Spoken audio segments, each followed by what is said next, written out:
I tried to chat up a handsome bloke, but he called the police and had me arrested. At the police station, the officer asked me, "What exactly did you do to him?" I confessed honestly. I asked for his contact information, but when he ignored me, I just patted bum and walked away. As soon as I finished speaking, the handsome guy who had been silent all this time jumped up, pointing at me furiously. "You bloody well patted him, why bum, not yours." "Officer!" She slapped my arse. And she even squeezed it several times. "You have to do something about this." Ding! This novel reminds you to click the subscribe button in the bottom right corner to read the complete novel. At the pub, I fell head over heels for a handsome bloke at the next booth. Itching to make a move, I downed 2 shots of whiskey for Dutch courage. As I mustered up the nerve to approach him, a thought flashed through my mind. The brave step I'd just taken had to be quietly retracted. My best friend, noticing this, asked in surprise, "What? Bored already after just 5 minutes?" I sighed, "No, I just remembered I'm not divorced yet." She rolled her eyes at me. "Look, I'm not one to judge, but why are you being so proper? Suddenly deciding to be faithful? That bloke's probably got kids with multiple women behind your back. Besides, you'll be divorced tomorrow anyway. You're just asking for his number, not jumping into bed with him. He won't even know." "It's fine." I hesitated. My friend continued to egg me on. "Go on, give it a try. Your smoky eye makeup is absolutely stunning tonight. It'd make women go through menopause and men lose their minds. Don't let it go to waste." She had a point. Convinced, I grabbed my phone and stumbled over to the handsome stranger. Before I could think twice, I blurted out, "Hi, could I get your number?" Hearing this, he stopped swirling his drink absently. After a moment, he reached into his trouser pocket and pulled out 2 marriage certificates. He lifted his chin, looking proud but speaking with a cold, distant tone, "Married." I was stunned. What? Who comes to a singles party at a pub when they're married? Who carries their marriage certificate around with them? Who brings their marriage certificate to a pub to ward off potential suitors? Seeing my silence, he thought I didn't believe him. He opened the certificates, showing them to me under the dim lights. His gesture was showy and boastful, as if he were bragging. "Look, official seal and all. Genuine article. Been married for 7 years, you know." Oh. 0 people cared. I pursed my lips and turned away. When I returned to my spot, my best friend was gone. There was no one to listen to my embarrassing moment. Feeling upset, I grabbed the remaining drink on the table and downed it, trying to distract myself from the awkwardness of my failed attempt to chat someone up. But the more I drank, the hazier my mind became. I touched my burning cheeks. Damn, I think I'm drunk. I tend to talk nonsense when I'm drunk. So to avoid any socially disastrous behavior, all I wanted was to get home quickly. I called my best friend, but there was no answer. Looking down at the sofa, I saw her phone in her bag next to me. After waiting a while with no sign of her return, I had no choice but to go look for her myself. I stood up, swaying as I made my way through the tables and chairs, blending into the crowd to search for her. The dim lighting in the pub, combined with my mild short-sightedness and alcohol-induced blurred vision, made it hard to recognize faces. I could only search based on what she was wearing today. After wandering around half the place, I finally spotted her silhouette on the terrace. White top, black trousers, it had to be her. As I got closer, I saw her back turned to me. A cigarette between her fingers, her head slightly bowed. From behind, she looked deeply engrossed in her smoking, absorbed in her own thoughts. She had a certain coolness that seemed almost out of character, with a hint of pretentiousness. Bloody hell, playing the brooding type without inviting me. I let out a low hum, my lips curling mischievously as a naughty idea formed in my mind. My gaze slowly moved downward, stopping at her bum. I narrowed my eyes slightly. I took a big step forward and, concentrating all my strength into my hand, gave her round, perky bottom a hard smack. Smack! The sound was crisp and loud. Caught off guard, she froze, her body stiffening in shock. Mission accomplished. My hand was still on her bum, feeling the soft, bouncy flesh now tense from the surprise. Since I'd already done it, surely giving it a little squeeze wouldn't be too much. I couldn't resist and gave it 2 more squeezes. Grinning, I looked up at her. Feels good, doesn't it? Are you mental? My voice and an unfamiliar voice rang out simultaneously. Even quicker than the voice.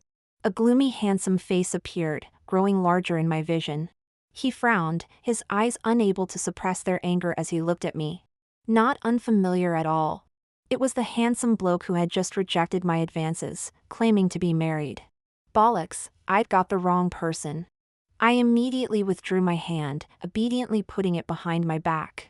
The man turned to face me, dropping his cigarette and grinding it out with his shoe. He said nothing, just took a long stride towards me. I instinctively stepped back twice. Apologizing profusely, I stammered. I'm so sorry, I mistook you for someone else. I didn't mean to, you're bum, it's just so bouncy. His expression instantly turned cold. When I'm drunk, I tend to babble nonsense. And under his fierce glare, I couldn't even form a coherent sentence. The man was so angry his chest heaved violently. Covering his bottom, his ears turning imperceptibly red, he gritted out. How is it you again? Didn't I tell you I'm married? Harassing married people, have you no shame? Can't you understand English? Or did you not see the marriage certificate clearly earlier? Do you want another look? As he spoke, he reached into his trouser pocket for his marriage certificate. I waved my hands frantically, refusing. No need. Congratulations on your marriage. I didn't mean to bother you, I'll just go. Before I could finish, the man cut me off. Wait, don't you dare leave. I looked up to see his expression serious, with a hint of desperation. His voice betrayed panic and anxiety. My marriage certificate is gone. He frantically patted all his pockets, his expression visibly panicked. Certain it wasn't on him, he grabbed my arm and demanded. You just patted me. Did you steal my marriage certificate when you did that? It was in my pocket when I took out my cigarettes just now. Give it back. It's very important to me. I panicked too, because I really hadn't taken it. I held out my empty hands in defense. No, mate, I really didn't take it.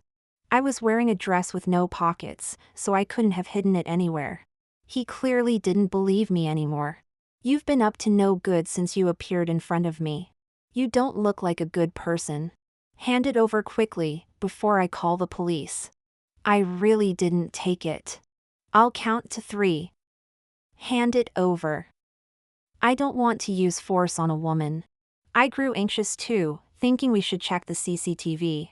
But with my brain controlled by alcohol, I blurted out uncontrollably.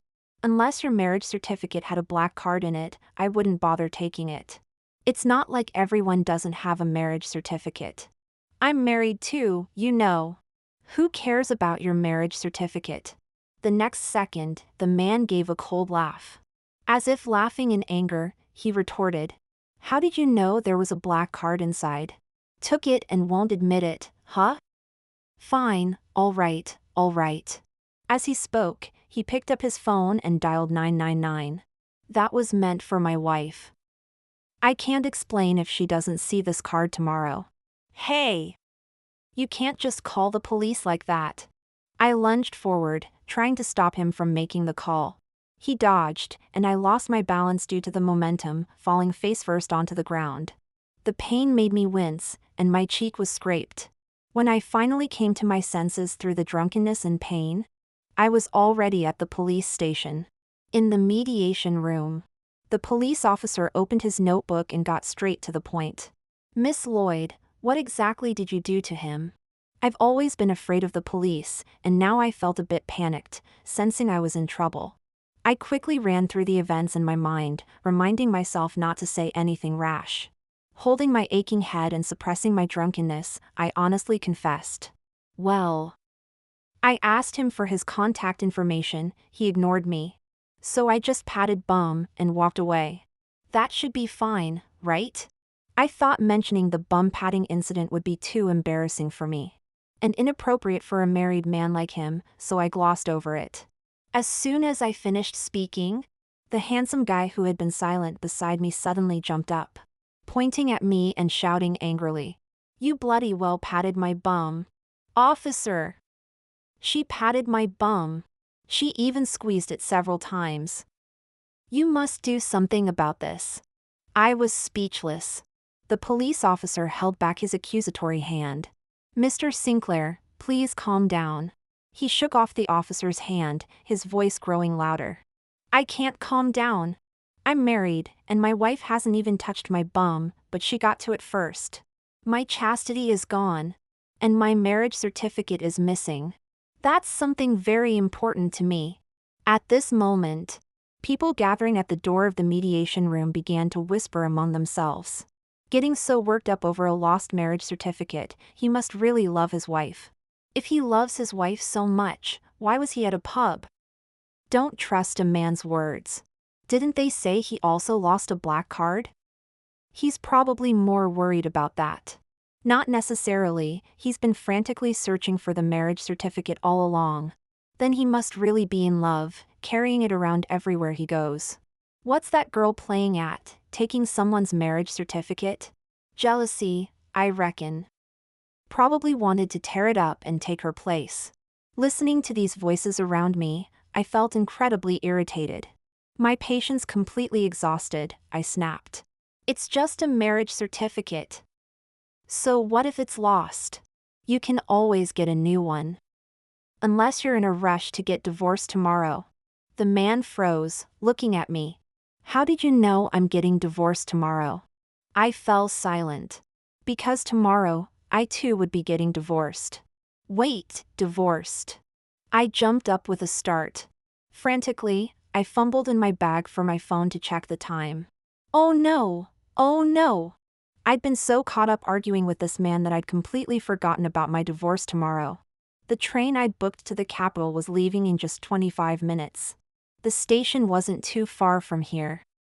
If I hurried, I should be able to make it. Without thinking, I turned to dash out. I'd only taken 2 steps when that man stopped me. He looked annoyed. "Where are you running off to? We haven't resolved this yet. What, are you in a rush to get divorced too?" The police officer's gaze grew increasingly strange as he looked at me. I had no choice but to sit back down obediently. After a while, the bar owner arrived and the police went out to check the security footage. Only the handsome stranger and I were left in the mediation room. On the surface I remained calm. But inside I was frantic, watching as I missed my train, wanting to jump up and hit someone. It was peak tourist season recently and hard to book tickets. I didn't know if I'd be able to make it to the capital by 10 a.m. tomorrow for the divorce after missing this train. To make matters worse, just when I was most irritated, the man next to me kept talking nonstop. "I know you want to leave. Just give me back the marriage certificate now and I'll let you go immediately. The black card, fine, I'll give it to you too, as long as you return the marriage certificate. I really don't understand. Just because I ignored you, you had to steal my marriage certificate? Give it up. Even if I get divorced tomorrow and become single again, I still wouldn't be interested in you, not in this lifetime. I'll only ever love my wife in this life." His chatter was giving me a headache. I covered my ears and turned away. Seeing this, he pulled my hands away and continued talking right in my ear. "I don't like you. I won't give you my contact info. I won't. Don't want to listen? Then I'll talk even more." How utterly obnoxious. I couldn't take it anymore and slapped him across the face. "Will you shut up? Who cares about your contact information? I'm married too." A red handprint immediately appeared on the man's face, and a trickle of blood slowly flowed from his nose. He froze. I was stunned too. In my anger, I hadn't controlled the force of my hand. Seeing the handprint on his face and the messy nosebleed, I suddenly didn't know what to do. I could only weakly try to make amends. "I'm sorry, I lost control. I'll pay you back tomorrow, however much you want." "Why tomorrow?" "Because after the divorce tomorrow, I would receive a large sum of money. 7 years ago, when I was 20 and my family was still worrying about how to pay for my next year's university tuition. The richest man in the capital showed up at our door with his son. They offered a huge amount of money, saying his son would face a life-threatening disaster at age 29. And a fortune teller said only marrying me could avert the calamity. My family was very poor, and that money was extremely tempting. My parents didn't even ask if I was willing, they agreed right away. I was very angry at the time, but there was nothing I could do. I'm nearsighted. And back then we were so poor I couldn't even afford a new pair of glasses when mine broke. So I didn't even see clearly what the man looked like, before reluctantly agreeing to marry him and get the marriage certificate. Of course, the rich family wouldn't actually accept someone like me marrying into their household. My parents thought the same way. It was just getting a certificate, not really marrying off their daughter.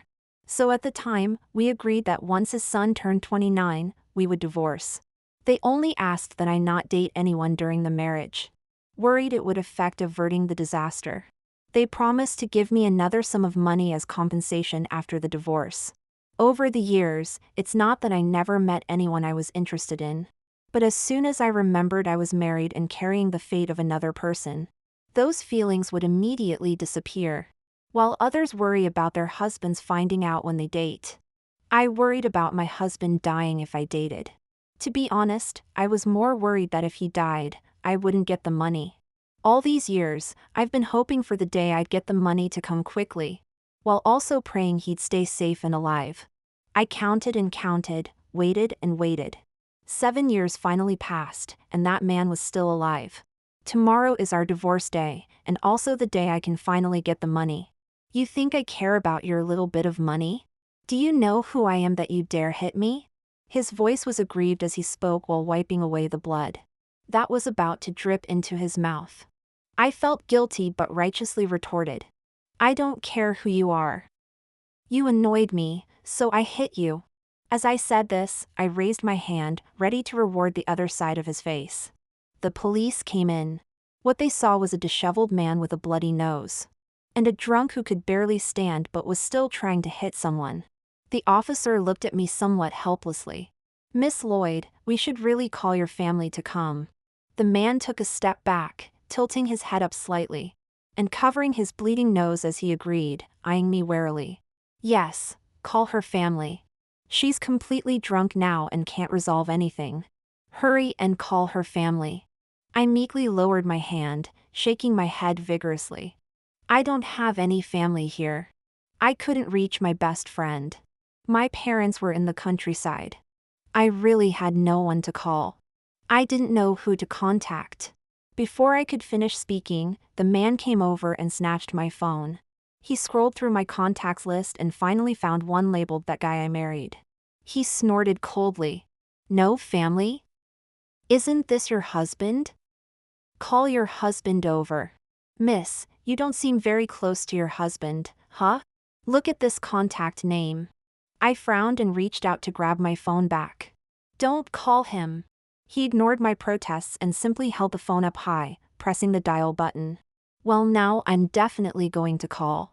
The next second, the ringtone of the phone he had placed on the table suddenly went off.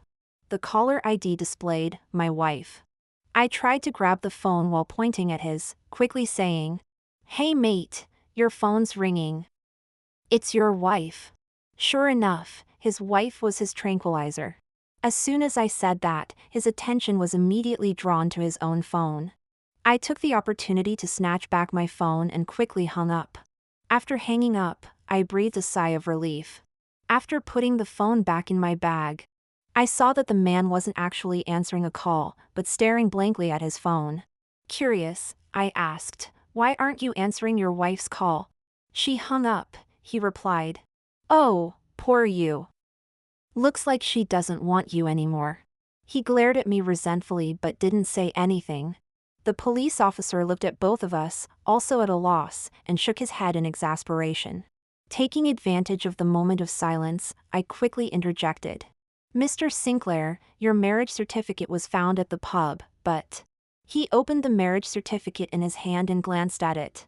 Then his gaze lingered on Eric Sinclair's face before slowly turning to me. The officer's expression grew increasingly strange. After a long pause, he said coldly, "Aren't you two married? Why are you acting like strangers? Even if you're having a tiff, you should be mindful of the situation. You can't waste police resources like this. Don't let it happen again." I was completely baffled. Eric Sinclair was also confused and quickly defended himself. "What do you mean married? I don't know her." I chimed in, "I don't know him either." The officer laughed. "Could it be a coincidence? I see that Mr. Sinclair's wife is also named Olivia Lloyd. In my memory, the man I married wasn't called by this name." I answered the officer, "Yes, it must be a coincidence." Quite a coincidence indeed. The officer returned the marriage certificate to Eric Sinclair, clearing my name as well. But his black card still hadn't been found.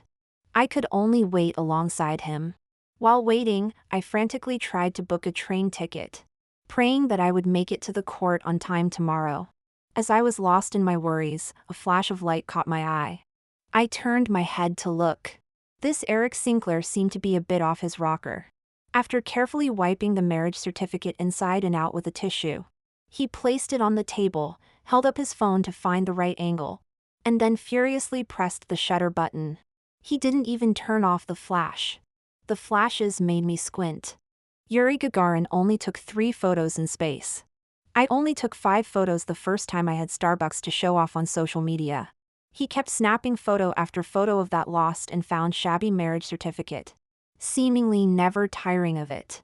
I bet he'd filled up 1 terabyte of storage by now. I couldn't understand what was so worth photographing. I was at a loss for words. Is it really necessary? It's just a marriage certificate. Originally, I had only thought this to myself. But under the influence of alcohol, I blurted it out to the man obsessed with photographing his marriage certificate. Hearing this, he paused his actions and looked over at me. Perhaps because he had found his precious marriage certificate, his mood had improved considerably, and his attitude towards me was not as confrontational as before. He surprisingly responded in good humor without snapping back. He turned off his phone and put it back in his pocket, picked up the marriage certificate from the table, and walked over to me. He proudly waved the marriage certificate in front of me and said with a grin, "You just don't understand. If you knew what kind of person my wife is, you'd be so envious you couldn't sleep." I gave a forced smile, "No offense, but I don't have that much trouble sleeping." Eric was inexplicably excited and rattled off, "She saved my life. Once when I was walking down the street, she suddenly called me. I stopped to answer the phone, and a flower pot fell right next to me. If it wasn't for her call, I would have taken 1 more step forward and been killed by it. She also helped me avoid a fire and a car accident. And when I was kidnapped, she saved me too." I listened while yawning. "Oh, so because she saved you, you offered yourself in marriage?" Eric, however, became inexplicably shy and said softly, "Of course not, I genuinely like her. As for offering myself in marriage, I'd very much like to." Remembering that he had mentioned wanting a divorce, I couldn't help but ask curiously, "If you like her so much, why do you want a divorce?" He sighed, "Well, it's complicated. Never mind that, let me show you my beautiful wife." Saying this, he opened the marriage certificate and generously showed me the red background photo inside. "Here, this is my wife. Isn't she beautiful?" After seeing the person in the photo clearly, I almost shouted, "Oh my God, she's so ugly." If I had been drinking water, I would have spat it all over that photo. The person in it was actually me. It was the 20-year-old me, with crooked teeth, no glasses, vacant eyes, a timid posture, and a sun-darkened complexion. Completely different from how I look now. I could hardly recognize or even want to acknowledge that version of myself. The only thought in my head was, how could I have been so unattractive at 20? I was so stunned by my own ugliness that I completely overlooked the fact that the man in front of me was the one I was supposed to divorce tomorrow. As a result, this Eric, hearing my words, didn't get upset. He gently closed the marriage certificate and put it back in his pocket. His mood inexplicably low, he said somewhat resignedly, "Ah, I know I'm not good looking enough for her. You're right, it must have been because I was too ugly that she didn't like me back then. I was speechless. At that moment, my phone buzzed with a text message saying, my standby ticket to the capital had been confirmed. I glanced at it. The train would depart in half an hour. If I missed this one, wasting money on 2 tickets, I'd really be sick. I had to leave quickly. I rummaged through my bag to find my ID card needed for the journey. Then looked at Eric once more, still wallowing in self-pity over not being loved by his wife. I said insincerely, "You're not ugly. Trust me, you're very handsome, extremely handsome. Your wife actually likes you very much." "Really?" he asked. "Really. If you let me leave now, she'll like you even more." Eric Sinclair glanced at the ID card in my hand, stammering a bit. "Why? How do you know she'll like me?" "Because I paused. In this situation, I found I couldn't bring myself to tell him I was actually her. I gave up and made something up. I'm a fortune teller. Eric believed it, his eyes lighting up. "Really? Then can you predict what I should do tomorrow so she won't divorce me?" I was speechless again. His biggest misfortune must be his gullibility. Seeing that I didn't respond, he suggested, "If you're in a hurry to leave, how about you add me as a contact? And you can help me with your predictions later? Then I'll let you go." "All right, let's add each other." Without thinking twice, I quickly scanned his code and added him. "Okay, you can go now." With his permission, I swiftly left the court and rushed to the train station. Once seated on the train to the capital, I received a voice message from my mom. Without earphones, I tapped to convert it to text. "Darling, have you arrived safely in the capital? Have you met that sausage yet?" Sausage. I couldn't hold it in. I burst out laughing. After getting married, both marriage certificates were taken by his family. 7 years had passed, and I had forgotten the name of the person I married. My parents remembered though. These past few days, with the divorce approaching, they kept mentioning it to me, but I still didn't know what he was called. Because of my parents, I always heard it as sausage. It made me hungry every time I heard it. How could someone have such an appetizing name? Especially for someone who was a young master from the capital's elite circles. That clearly wasn't possible. So what was his name then? A few days ago, I was still marveling at the fact that I didn't know his name even as we were about to divorce. But half an hour ago, I found out. Eric Sinclair.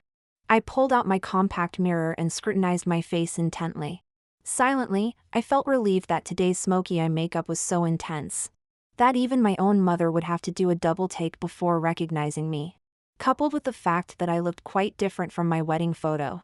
I hoped that when we go to the court tomorrow for the divorce, he wouldn't be able to identify me as the person who had cheekily pinched his bottom. Especially if I went barefaced. As I was pondering this, my phone vibrated. It was a bank transfer notification. Eric had sent me £10,000. I immediately felt guilty. I really couldn't predict the future. He didn't say anything, and I didn't dare accept it. After a few minutes, he sent a message. I braced myself to make up some nonsense. But when I opened it, all it said was, "Buy some milk to help with the hangover." How unexpectedly kind. It seemed he was genuinely interested in a prediction. Having agreed earlier, I couldn't let down his trust. I replied, "Thank you." "What would you like me to predict? Does she like me?" As I was contemplating how to answer diplomatically, he sent another message. "If she likes me, I'll give you another £50,000. I asked, "And if she doesn't?" "If she doesn't, I'll ask you again." Usually, people pay after the prediction comes true. He's paying to hear what he wants to hear. This kind of lovesickness is incurable, destined to leave him drooling and sniffling for life. Thinking of his endearingly foolish demeanor, I felt an inexplicable urge to tease him a bit. So I replied, "What if she really, really, really, really likes you? Then you've won, you crafty thing. Transfer £200,000. I didn't accept it because my card had a limit and couldn't receive such a large amount. He pressed, "Why aren't you accepting it?" Were you lying to me? No, I'll accept it tomorrow. Predict one more thing for me. Will we get divorced tomorrow? I asked directly, how much if I say you won't? As much as you want.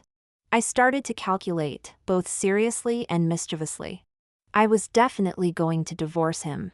Even if he liked me, it wouldn't matter. Because we simply weren't from the same world. And even if he didn't want a divorce, his family wouldn't agree. I realized this when I was 20. So, would I make more money by swindling him as a fortune teller?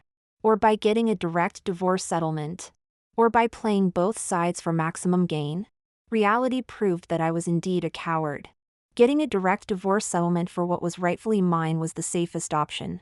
After all, if the richest man in the country found out I was conning his son, I might end up with nothing and even land in prison. I'm the type of person who, even when starving during a diet, only dares to binge on 3 bowls of boiled vegetables. Just thinking about the consequences made me shudder. Finally, suppressing the bitterness filling my chest, I replied to him, "You'll divorce. Actually, she doesn't like you." Not at all. Letting her go is the best choice. The next day, I arrived at the court on time, without any makeup. A few minutes later, Eric showed up as well. Compared to yesterday when I saw him, the man standing in front of me now looked noticeably more haggard. He had dark circles under his eyes, his stubble was longer than usual, and there was a faint smell of cigarettes around him, clearly indicating he hadn't slept well last night due to worry. Could he really have spent the whole night at the police station waiting for his black card? His financial situation didn't seem like losing a card would be such a life or death matter. The man's face was expressionless, his gaze indifferent, lingering on my face for a long time. I felt extremely anxious, wondering if he had recognized me as the smoky-eyed fortune teller who had slapped his bottom and run off yesterday. After a while, he waved the file in his hand and said in a cold, distant voice, "Let's go, time to divorce." With that, he strode off, leaving me with just his back view. I followed him step by step, breathing a sigh of relief. It's good he didn't recognize me. After completing the paperwork, we received our acknowledgement forms. Throughout the entire process, Eric didn't say a single word to me. But I had something to say. Because there was still a cooling-off period. We wouldn't be officially divorced for another 30 days. Which also meant I wouldn't get the money for 30 days. I hadn't planned for this. It was my first divorce, and I hadn't considered this cooling-off period. As we left the court, Eric walked very quickly. I hesitated for a moment, then gritted my teeth and chased after him. Just as he was about to reach for the car door handle, I quickly called out, "Eric." The man whose name I had called immediately stopped in his tracks. He took a big step back towards me and turned around. I'm not sure if my eyes were playing tricks on me, but his expression seemed to carry a hint of expectation and excitement. I jogged up to him and said, "About the divorce money, could you give it to me now?" Hearing this, Eric's upturned lips quickly pressed down, that bit of joy instantly disappearing. I hurriedly explained, "I definitely won't pester you. I'll be here on time in a month to finalize the divorce with you." Eric said coldly, "No." I silently sighed in my heart and replied softly, "All right, sorry to bother you." I lifted my foot, preparing to leave. Eric grabbed my wrist and said through gritted teeth, "I say no and you just give up like that? Aren't you going to fight for it a bit more? Where's that strength you used to grab my bum yesterday? And the ferocity you had when you slapped me till my nose bled?" His bodyguards and driver behind him, having heard this, all drew in a sharp breath. Their gazes towards me now filled with nothing but fear. I played dumb. "What are you mumbling about? I can't understand." He reached out and pulled off my face mask, then pointed to his own right cheekbone, saying, "I'm sorry about the injury on your right cheek." I raised my hand to touch my face. The small, shallow wound from falling and hitting the iron table corner at the pub had already scabbed over and wasn't very noticeable. I had been careless and forgotten to cover it up. I pressed my lips together, remaining silent. He sighed softly, "How much money do you want?" £200,000 would be enough. Why didn't you accept what I gave you yesterday? I don't take ill-gotten gains. Eric laughed. Your prediction was quite accurate. You did indeed divorce me and you truly don't like me. That money was rightfully yours. I shook my head. It's not that I didn't want to take it. The bank said a sudden large deposit looked suspicious for fraud and froze my card. He paused for a moment, then replied, that black card still hasn't been found. How about this, come back home with me and I'll give you a new one. Really? Aren't you the fortune teller? Why don't you predict whether it's true or not? Why didn't I slap him harder yesterday? Regardless of whether it was true or not. As long as there was a chance to get the money, I had to try. I followed Eric back to his house. When we entered, I saw that his parents, grandfather, and grandmother were all there. I suddenly felt awkward, hiding behind him, inexplicably guilty. Years ago, Eric's father had privately told me not to have any unrealistic fantasies about this marriage and to just focus on my own path. I had taken his words to heart. For these 7 years, apart from the annual Christmas Eve phone call to Eric, as required by the fortune teller to maintain some connection in this relationship, I hadn't done anything to overstep my boundaries. But now, even though Eric and I had no real relationship, I still felt out of place and unable to face them confidently. I kept my head down, afraid to walk further inside. Eric seemed to notice and observed my expression. Without saying anything, he took my hand and whispered in my ear, "Don't be afraid, I'm here." I looked up at him, completely astonished. We're not divorced yet. It's normal for a married couple to hold hands. Why are you so surprised? Buddy, how are we a normal married couple? What kind of normal married couple holds hands for the first time after 7 years of marriage? Eric led me inside. His parents were stunned. I nervously greeted them, "Hello, Grandpa, Grandma, Mr. and Mrs. Sinclair." Grandpa took off his reading glasses, peered at me, then turned to ask Eric's father, "Your son has a wife?" Eric's parents both looked at me. I quickly explained to them, "We just filed for divorce. We're in the cooling-off period." As if anticipating that I would try to pull my hand away, Eric tightened his grip first. Mrs. Sinclair was the first to react, calling my name Olivia? I nodded, "Yes, Mrs. Sinclair." "Oh, it's Olivia. You've grown up so much. I almost didn't recognize you." Mrs. Sinclair came over to look me up and down, finally focusing on my face. She exclaimed in surprise, "This injury is..." Eric spoke up, "Yesterday in a city, she got hurt while saving me." After hearing this, Mrs. Sinclair's face filled with concern. She gently touched the area around my wound and said, "Olivia, thank you so much for saving him again. You've saved Eric so many times over the years." Mr. Sinclair nodded in agreement. "Indeed, you're his lucky star. If you're willing to truly be with him, we support you too. Grandpa and Grandma support you too." Again, many times? I was completely confused. When had I ever saved Eric? But I didn't ask this in front of so many people.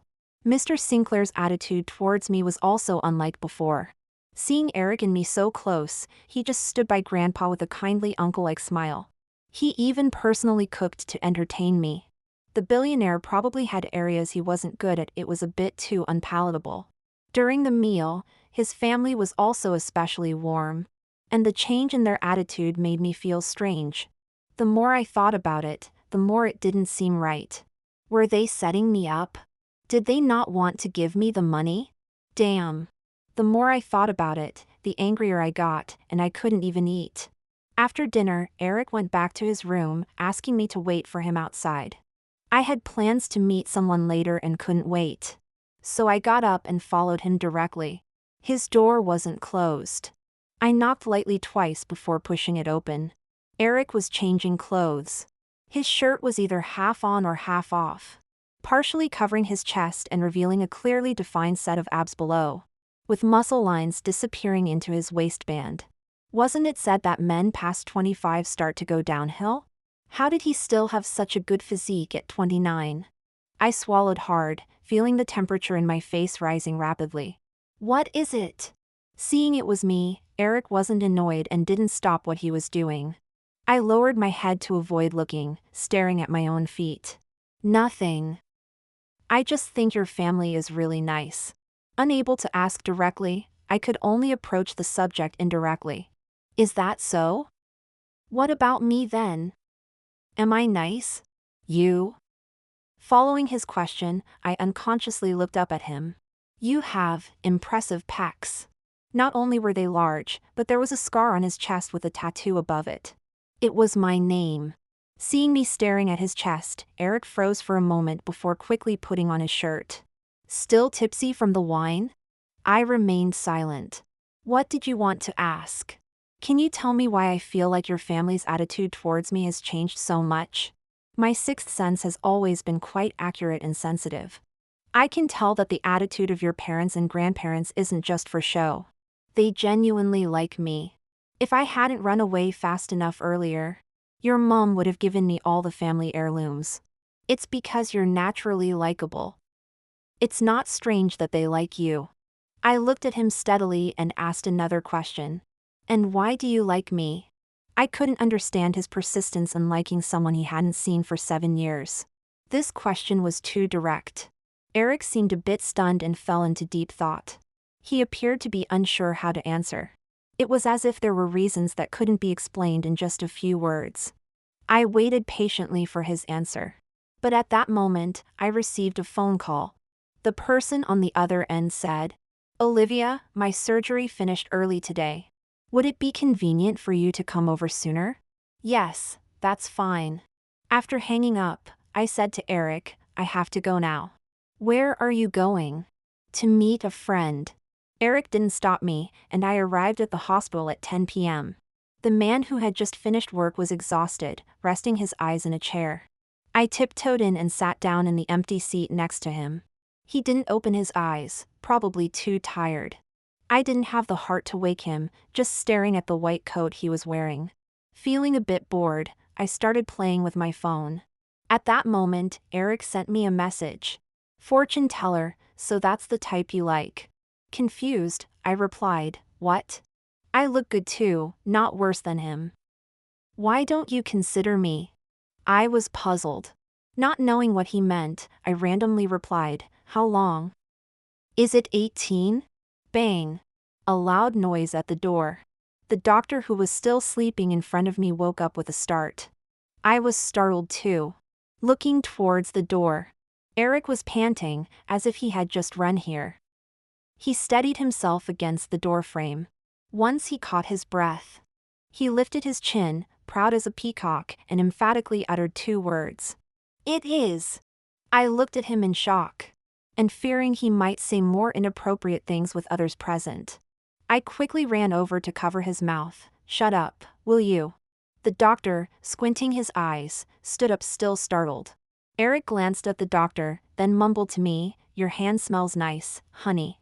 Curiously, I brought my hand back and sniffed it. Huh. A whiff of medical alcohol. I gently kicked him, scolding. "Say something silly again and I'll hit you. Believe it or not." He snapped his fingers, cheerfully saying, "Rewarding me with a preview? Double love, SKR." I looked at the doctor who had just composed himself, then back at Eric. I introduced them. "Daniel, this is my friend, Eric Sinclair. Eric, this is my friend, Daniel Layton." "Ah, Daniel, it's been a while. I'm Olivia's husband, you know." I was surprised. "You two know each other?" Eric leaned close to my ear and explained, "Our families are old friends. I went to see Dr. Daniel about a girl I've been sponsoring. She's 15 years old and has unfortunately been diagnosed with a rare disease. The doctors in our area all say it's untreatable. Even if we persist with treatment, it would cost a fortune, and the cure rate is very low. The outlook is bleak." I visited her in the hospital. Her illiterate grandmother was by her bedside, eyes red and swollen from crying. The grandmother doesn't understand the pathology. But she knows her granddaughter might leave this world before her. Indeed, the grandmother is her only relative. They survive on collecting recyclables and welfare benefits. The girl on the hospital bed was quiet and calm, neither crying nor making a fuss. But her eyes were determined and clear. I understood. She actually wanted to live. Sure enough, after her grandmother left, before I could even ask, she grabbed the hem of my shirt and said to me with near obstinacy, "Miss Olivia, I want to live. I want to study. I want to go to university." She's an excellent student, well-behaved and sensible. I really couldn't bear to see such a flower wither away silently. The doctor suggested I take her to the capital to try, where there are more authoritative experts on this disease. I got in touch with Daniel through a classmate's connection. His professor is an authority in this field. I came to see him today to ask for his help. I urgently got money from Eric, wanting to quickly raise enough for the girl's surgery. After hearing my description and reviewing the medical records, Daniel said, "It's indeed a tricky situation, but the success rate of the surgery is still quite high. I'll help you contact my professor, but we'll have to wait for a hospital bed." As we left the hospital, Eric followed behind me, muttering, "I thought you'd left me to meet another man." I was being petty, I'm sorry. I rolled my eyes at him. Is that all you can think about? I think you'd be better off asking me for help than him. How would you be of any use? Eric gently tapped my head. Silly, my uncle is his professor. I can sort out the bed situation easily. I looked at him expectantly. How? Give me £1,000,000. All right, inflation doesn't care about my bank balance. I smirked. I don't have money, but I have my life. What about you? Eric leaned down, moving closer to me, pinning me against the wall corner. The man's gaze was intense, full of possessiveness. I want you, Olivia. Eric kept his word and helped me arrange everything. The surgery went smoothly. After nearly a month of worry, I finally felt a huge weight lift off my shoulders. Eric looked at the little girl on the hospital bed, her cheeks now rosy with health. A faint smile played on his lips as he said, "Honey, I've got this saving lives thing down pat." "Don't call me that," I said, feeling a shiver run down my spine at the word honey. He hadn't stopped using it recently, but I'd been too tense to notice. Now that I could finally relax, it sounded odd to my ears. Eric immediately looked displeased, so I quickly tried to smooth things over. "You're amazing," I said sincerely. "No, you're the amazing one," he replied. "Do you remember when I told you that you saved me many times?" "Yes, I remember. But you never told me the details.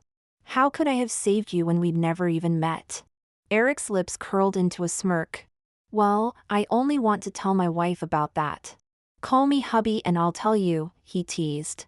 I lowered my voice and whispered, "Hubby." He looked utterly pleased with himself. "All right, I'll tell you more tonight in bed when you call me that a few more times." I punched him lightly on the arm. "If you're going to be such a tease, why don't you just post it on Reddit? I'll subscribe to read it. The karma from that post wouldn't be half as satisfying as hearing you call me hubby. He replied with a grin. Eric has a peculiar habit. Whenever he needs to work overtime, the first thing he does isn't to open his laptop and start working. Instead, he carries his laptop over to me and sticks out his bottom. "Honey, please spank me. The internet says men need to be spanked often to become smarter." I roll my eyes. "You're already this daft. Is there any point in trying to make you smarter?" "Well, I may not become a genius, but I could easily earn hundreds of thousands of pounds an hour." I raise my hand and give him a good spanking. Out of frustration. Bloody hell, why can't I make money? After I finish, I realize I might have been too harsh. His bottom must be red by now. I quickly stop. But when I look up at him, he has a look of pure enjoyment on his face and mumbles, "You missed 2 slaps on the left side. More, please." That night, Eric and I had boundless energy. We tumbled around in bed until the early hours of the morning. My voice was hoarse from all the shouting. It felt like my throat was on fire. Annoyed, I gave his bottom another slap. He rolled over, his eyes gleaming. "Honey, you still have so much energy? Shall we go for another round?" "Oh yes, yes, yes." No need to guess, it was 6 times. As dawn broke, I lay half asleep in his arms. I persistently asked him to tell me a story to help me fall asleep. The story of how I saved him. His voice, deep and husky, began the tale. I couldn't hear it clearly because I was so tired. I was already drifting off to sleep, feeling satisfied. But it didn't matter. We have a long, long future ahead. He can tell me stories for the rest of our lives. Extra chapter: Eric's perspective. I first met Olivia when I was 22, at the register office. During the registration, she kept a cold face and maintained a considerable distance from me. I curiously stole glances at her. A fortune teller had said she was my destined one, the only one who could break my life's curse. Until we parted, my destined one hadn't spoken a word to me. The only connection between us was probably the marriage certificates in my hand. My father told me not to bother her, saying she didn't like me. He added that it was already good enough that she agreed to marry a sickly person like me. Indeed, before I turned 22, my health had always been poor. I fell ill frequently and was so thin that a gust of wind could knock me over. Well, which girl would like someone like me? That night, I had a dream. I dreamed of her. In the dream, we were passionately entangled, doing indescribable things. When I woke up, I quietly washed my trousers and bedsheets, staring at the empty room for a long time. I realized she was the first girl to arouse desire in me. Later, I continued to dream about her, doing various things with her in my dreams. When I replayed these dreams after waking, my heart beat faster each time. I greedily thought that in real life, we would probably be a well-matched couple. The fortune teller who had read my future was arrested for fraud a few months later. My whole family fell silent. They were convinced that this fortune teller was in cahoots with my wife's family. They had originally planned to take me to divorce her. But on that day, Christmas Day, as I was walking down the street, I suddenly received a phone call from her. I held my breath, my feet rooted to the spot.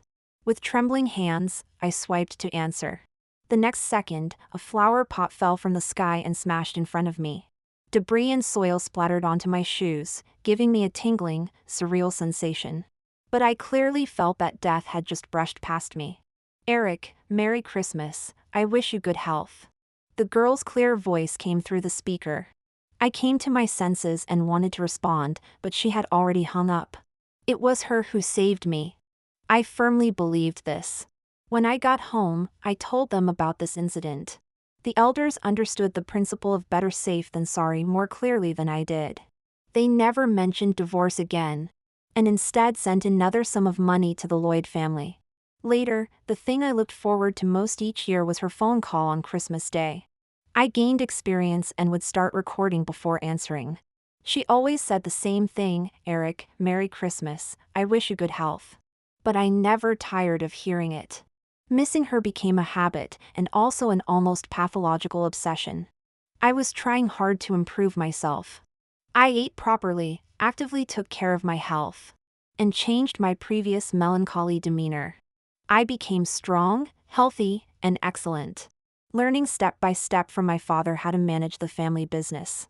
The challenges and dangers I faced in this process were beyond what I had imagined. Once, after finishing work, I went down to the car park to drive home. Suddenly, I remembered that I had left my marriage certificate in the office. Such an important item, I must keep it with me at all times. I went back to fetch it. Shortly after I left, my car burst into flames. The investigation later revealed that someone had tampered with the car. If I hadn't suddenly left, it wouldn't have been just the car that died, but me too. This wasn't just a marriage certificate, it was my life-saving charm. Later, there was another time when I was kidnapped. I fell unconscious and again dreamed of doing this and that with Olivia. I slept so deeply, as if unwilling to wake from the dream. The kidnappers couldn't wake me up no matter what they tried. Thinking I was dead, they threw me out of the car. When I woke up, before I could even recall the dream, I found myself surrounded by a group of policemen. Over 7 years, I experienced countless big and small dangers. But each time I managed to avoid them, and each time she was there. We never met. But the sense of security you gave me, I greedily wanted to rely on for a lifetime. The longing was too heavy, so I tattooed her name on the scar on my chest. A result of being slashed during a kidnapping when I was young. I used to hate this scar, but after tattooing her name on it, I was amazed to find that scars could be so beautiful. When I hugged myself lonely in the deep of night, it was as if I was hugging her. After experiencing so much, my parents no longer had prejudices against Olivia. When the family tried to arrange a marriage for me, my mother directly refused. No, our Eric already has a wife. 7 years passed in the blink of an eye. The day before our agreed divorce, I inexplicably accepted a friend's invitation to go to a city. I wasn't interested in the gathering, mainly I wanted to try my luck. What if, by chance, I could meet her? It didn't matter if I couldn't, we would meet the next day anyway. I was excited, I was nervous. While everyone around was drinking and making merry, I sank into endless worry. Were we really going to divorce? Was there any way to avoid it? Could I truly get to know her? Would she like me? I didn't know. These questions weighed heavily on my mind. Just as I was feeling distressed, a girl came over to chat me up. I couldn't be bothered to say much, didn't even look at her, and directly took out my marriage certificate to refuse. It was a refusal, and also a last chance to show off. I didn't know if I would have the chance to flaunt this marriage certificate again in the future. After deterring her, I felt increasingly annoyed, unable to drink another sip of alcohol. I pushed through the crowd to the balcony and lit a cigarette. The nicotine calmed me a little, and I actually started to plan methodically. I thought, after finishing the cigarette, I would go find her. Meet once, take a gamble. I repeatedly rehearsed what I would say when we met. Smack! A loud slap from behind brought me back to my senses, the pain in my buttocks making me stiffen all over. At that moment, I didn't know that the plan I had just made would be completely disrupted. Nor did I know that the script of happiness fate had arranged for me was slowly unfolding.